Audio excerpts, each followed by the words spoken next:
Halo guys, balik lagi dalam channel gua.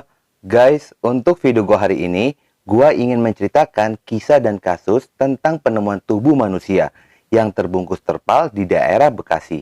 Siapa sosok itu dan apa yang terjadi pada kasus ini? Yuk, langsung aja kita simak videonya. Guys, untuk kalian yang sedang bingung dan pengen membeli atau mencari kebutuhan elektronik kalian, gua ada rekomendasi untuk kalian semua. Toko Sinar Mutiara, di mana toko ini menyediakan alat-alat elektronik mulai dari handphone, laptop, kamera, bahkan drone, dan masih banyak lagi. Toko Sinar Mutiara bukan hanya menjual barang-barang keluaran terbaru saja, tetapi untuk barang second atau tukar tambah pun tersedia di sana. Kalian tidak perlu khawatir deh, Toko Sinar Mutiara selalu menjamin barang-barangnya dalam kualitas terbaik. Seperti slogan mereka, yaitu aman dan terpercaya.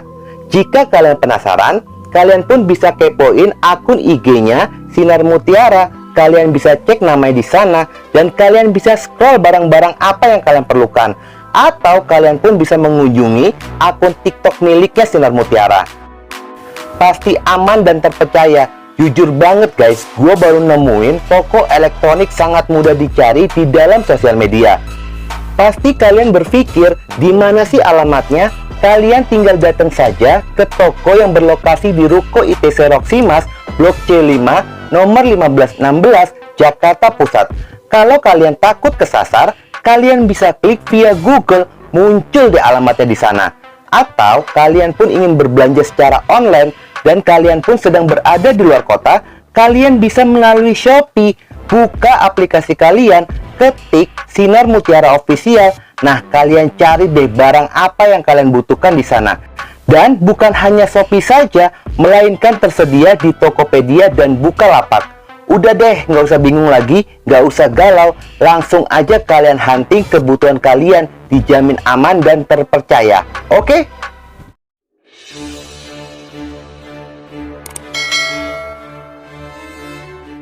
Pada hari Sabtu, tanggal 29 Maret 2022, warga desa Karangsetia, Kecamatan Karangbahagia, Bekasi, Jawa Barat. Ketika itu, ada seorang warga sedang memancing ikan di aliran Sungai Ulu. Tiba-tiba dia mencium aroma tidak sedap. Dia mengira jika bau itu berasal dari jasad hewan yang sudah mati yang tersangkut di aliran sungai. Karena merasa penasaran, lalu dia pun memanggil seorang temannya bernama Ipai untuk menelusurinya bersama-sama. Setelah ditelusuri bau tersebut, mereka melihat ada sebuah terpal dan tali tambang di tepi sungai yang berjarak sekitar 5 meter dari jembatan. Melihat kejanggalan dari bentuk terpal itu, mereka pun segera melaporkan temuannya ini kepada pihak kepolisian. Tidak butuh waktu yang lama, polisi pun segera datang ke TKP dan mereka pun dibantu oleh warga berusaha menarik terpal tersebut menggunakan bambu agar bisa menepikannya ke pinggir sungai. Setelah berhasil dipinggirkan, mereka pun membuka terpal itu. Seketika, polisi dan warga pun sangat terkejut ketika di dalamnya mereka menemukan ada tubuh seorang pria dengan kondisi yang sudah membiru. Ditemukan juga ada 10 genteng rumah yang terikat di bagian bawah terpal yang bertujuan untuk membuat tubuh korban tenggelam. Diduga korban ini sudah beberapa hari di TKP. Melihat kondisi yang sudah tidak wajar dan langsung dibawa ke Rumah Sakit Polri Kramat Jati untuk dilakukan identifikasi. Pada saat penemuan korban, polisi tidak menemukan adanya identitas diri dan tidak diketahui asal-usulnya. Polisi menduga jika tubuh korban ini merupakan korban pembunuhan yang dibuang ke sungai ketika masih dalam kondisi hidup. Dikarenakan hasil dari pemeriksaan mendapati adanya air di dalam paru-paru korban. Namun yang membuat janggal adalah tidak ada luka satupun yang menyebabkan kematian. Polisi pun sempat bingung untuk mengungkap motif dari kejahatan ini. Akhirnya polisi pun mengungkap ciri-ciri fisik dari korban kepada publik, yaitu menggunakan behel pada giginya, memakai kalung, dan tato bunga di lehernya. Selain itu, korban pun menggunakan kaos hitam dan memakai celana jeans. Polisi pun menyebarkan berita ini melalui sosial media agar ada salah satu pihak keluarga dapat mengetahuinya. Namun, hingga pada sore harinya tidak ada pengakuan dari siapapun tentang korban ini. Polisi pun masih berusaha untuk melakukan identifikasi. Setelah menjalani proses identifikasi, usaha polisi pun berbuah hasil. Diketahui jika korban merupakan warga Kampung Pekayon, Bekasi Selatan, bernama Muhammad Kiki, remaja berusia 20 tahun, merupakan anak dari ibu dan bapak Badri. Namun, motif dari kejahatan ini pun belum bisa diketahui oleh pihak kepolisian, sehingga Satreskrim Polres Metro Bekasi dibantu oleh tim Polda Metro Jaya langsung melakukan penyelidikan untuk mengungkap kasus dan menemukan pelaku dari kejahatan ini. Dari hasil penyelidikan polisi berhasil menemukan adanya rekaman CCTV yang berada di sekitaran lokasi dan beberapa barang bukti yang telah ditemukan pada saat olah TKP. Kurang dari 24 jam setelah penemuan tubuh korban, akhirnya polisi pun berhasil menangkap seorang pria yang diduga sebagai pelaku kejahatan. Setelah dilakukan penyelidikan, polisi menetapkan seorang pria sebagai tersangka. Pelaku ditangkap sekitar pada jam 16.00 di gudang miliknya yang berjarak sekitar 3 km dari lokasi penemuan tubuh korban. Pria ini bernama Fani Mulyono, berusia 23 tahun. Pelaku pun langsung diamankan ke Polres Metro Bekasi untuk dimintai keterangan. Pada tanggal 1 April 2022, saat dilakukan interogasi, akhirnya pelaku pun mengakui kesalahannya. Pelaku mengatakan jika dia tega melakukan kejahatan ini dikarenakan kesal dengan sikap korban yang membuatnya emosi dan akhirnya terjadilah perkelahian yang menyebabkan kematian korban.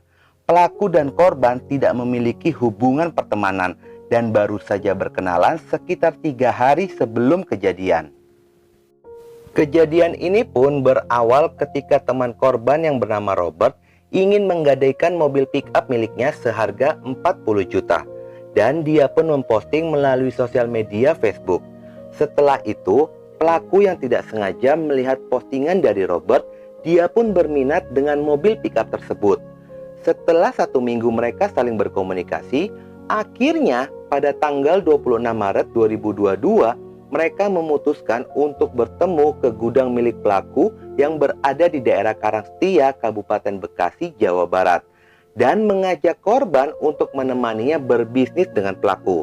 Sekitar pada jam 8 malam, korban dan Robert tiba di sana menggunakan mobil yang ingin digadaikan kepada pelaku. Lalu mereka pun saling berkenalan. Setelah mereka saling berkenalan itu, pelaku pun mengajak korban dan Robert menuju rumahnya yang berada di Kampung Pule, Karangsetia, Bekasi, agar lebih nyaman untuk berbicara lebih lanjut. Sesampainya di rumah pelaku, mereka pun saling mengobrol sambil tawar-menawar tentang harga pickup yang ingin digadaikan. Namun pada saat itu, Robert tiba-tiba sakit dan dia pun memutuskan untuk beristirahat di rumah pelaku hingga tertidur pulas. Bahkan ketika dibangunkan oleh korban, Robert pun tidak kunjung bangun. Korban yang merasa curiga jika temannya ini telah terjadi sesuatu dikarenakan sakit setelah diberikan minum oleh pelaku. Lalu pada jam 23.00, pelaku yang baru saja keluar dari kamar mandi sangat terkejut melihat korban yang sedang membuka kulkas di dapurnya, dan terlihatlah korban sedang mencampur sesuatu ke dalam botol minuman milik pelaku yang berada di dalam kulkas. Pelaku pun mengamati gerak-geriknya, lalu setelah korban selesai, pelaku pun segera memeriksa botol minumannya itu. Saat diperiksa, pelaku mencium bau yang aneh dari botol yang dimasukkan sesuatu oleh korban. Seketika itu pun emosinya langsung meluap, yang menduga jika korban telah mencampuri bahan berbahaya ke dalam minumannya. Pelaku pun menegur dan bertanya kepada korban, kenapa mencampuri sesuatu ke dalam botol minumannya. Tetapi korban malah menjawab dengan nada yang tinggi. Hal tersebut pun membuat pelaku menjadi gelap mata. Dia menarik baju korban dan menjatuhkan tubuh korban sebanyak 2 kali ke lantai. Setelah itu, pelaku pun menggenggam leher korban hingga korban pun tidak sadar diri, dan pelaku pun segera meninggalkannya.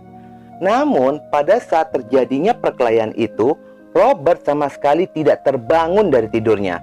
Setelah pelaku kembali dan melihat kondisi korban, dia pun menjadi panik karena korban sudah tidak bergerak lagi. Pelaku mengira jika korban ini telah meninggal dunia setelah terjadinya perkelahian itu, sehingga timbullah niat jahat dalam diri pelaku untuk membuang tubuh korban ke Sungai Ulu sekitar pada jam 4.30 subuh hari. Pelaku membawa tubuh korban menggunakan mobil pick-up milik Robert, lalu membungkus tubuhnya menggunakan terpal yang ada di mobil dan mengikatnya menggunakan tambang.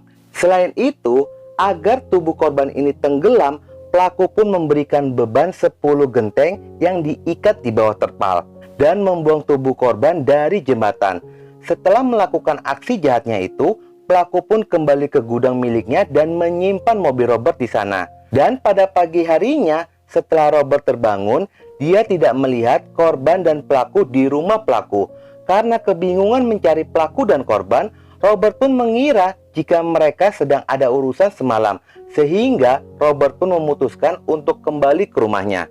Setelah kejadian ini pun, tim Polres Bekasi mencoba untuk mencari alamat dari Robert itu untuk mendapatkan keterangan yang lebih jelas. Namun, pada saat mendatangi rumahnya yang berada di Komplek Detnaker, Blok 1 nomor 14 Pekayon, Bekasi Selatan, kondisi rumah dalam keadaan kosong, sehingga mereka pun tidak mendapatkan informasi apa-apa.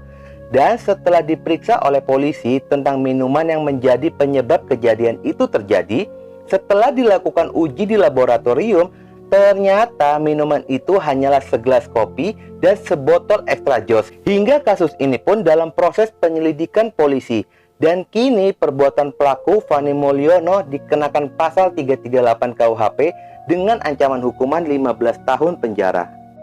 Kalau semisalkan tidak ada penemuan fakta baru pada kasus ini, bisa dikatakan semua ini atas dasar suudzon atau buruk sangka antara pelaku dan korban. Pelaku sudah terlanjur menghilangkan nyawa orang lain yang ternyata minuman itu tidak berbahaya, dan kini pelaku pun harus mempertanggungjawabkan perbuatannya. Oke guys, sekian dulu video gua hari ini, dan jangan lupa ikuti terus video gua. Oke?